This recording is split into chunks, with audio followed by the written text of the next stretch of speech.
What is going on, everybody? Welcome back to another video here on the channel. In today's video, I want to help you guys get more wins and overall become better players at FireTeam Elimination, aka the new battle royale that it's in Black Ops Cold War. Now, I've actually been really enjoying this battle royale. I think it's really good, and I think it reminds me of a lot of the Blackout days. My only critique with the mode, I think, would be that you spawn in with an MP5, which is kind of annoying. I wish maybe they spawned you in with either a knife or a pistol. I don't know, just something other than the MP5, because the MP5 is kind of broken on its own. But other than that, make sure to leave a like, all that stuff, and let's get into the list. So the first tip that I have to help everyone get better at the game is making sure that your squad stays together. Now, I see this so many times with whenever I play with randoms and stuff like that, or like whenever I'm versing other teams.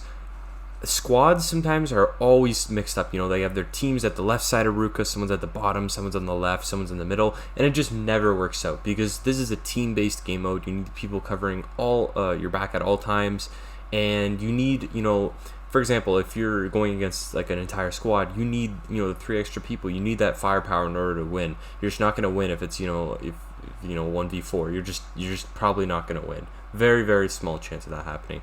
But when making sure to stay with your team, you need to make sure to have good communication, or at least pinging locations.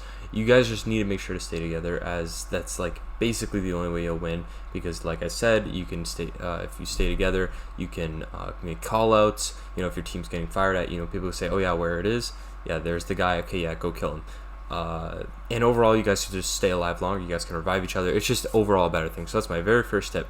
Now, my second tip is to make sure that when you're first dropping into the game, when everyone's inside of the planes, that you guys drop on the outer locations and not everyone rush into the middle.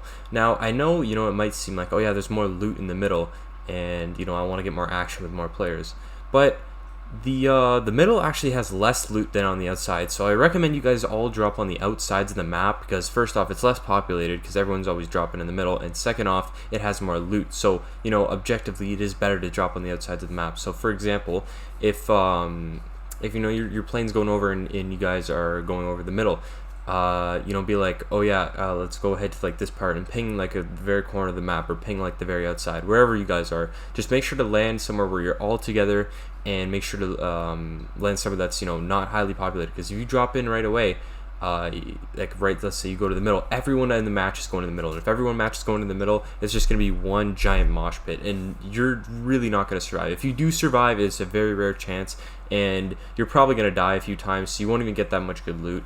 It's just overall, I recommend that you guys land on the outside of the map, as you'll be able to loot up and not die at all. You won't be able to spend any of your respawn tokens. So my next tip is to make sure to listen to your communications. So for example, if you have an enemy dropping in on you, your announcer will say, oh yeah, hostile enemy dropping in on you.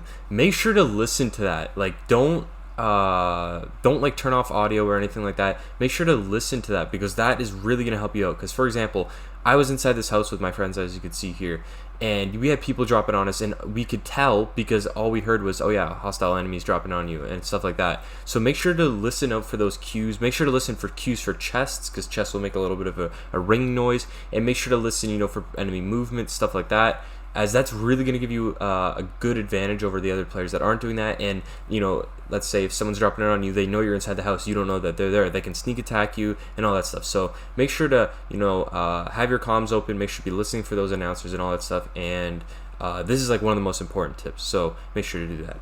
Now my next tip is to learn chest spawns and learn what is good for this game. Now, chests, like I said, will usually spawn in the outer parts of the maps, but you can also get through things through like the supply drops that come in, which really help out a lot, because they'll give you like a guaranteed score streak.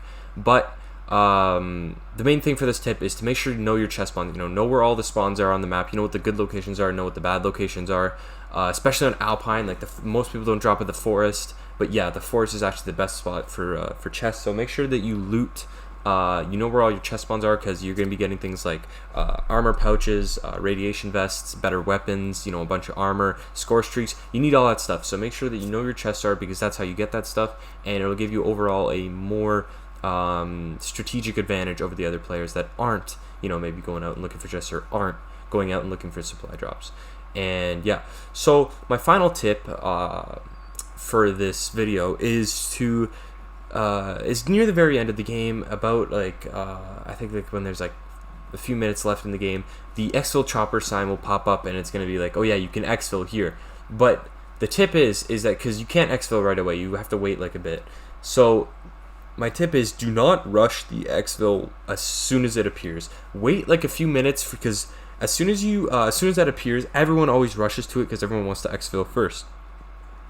And most of the time, people just end up dying because you run out of redeploys at that point, and you basically can't do anything. So make sure to wait it out a little bit. Like right here, we were waiting it out a little bit because we didn't want to go right over there right away, because we knew that it was just going to be a fest of campers and all that stuff. So and snipers. So we made sure to wait it out. Just wait it out a little bit, like a minute or two. Maybe get a sniping ground on it, like just to see if anyone actually is trying to exfil, and then head over there when maybe a few less players are on the map. Instead of like there being like 4 squads, there might be only be like 3 squads left or 2 squads left, whatever, and you guys can go in and rush the exfil site. So that is about it for this tips video. Hope you guys enjoyed this, and hope you guys use these tips to help you get better wins, because I've been playing this mode a lot and I really appreciate it. I hope it they expand on it, add more maps, add new like weapons, stuff like that. And because I think this has a lot of potential. I kind of like Warzone. It's not really my favorite mode, but this I really like. So that's about it for this video. Like I said, make sure to like, subscribe, all that stuff, and I'll see you guys in the next one. Peace.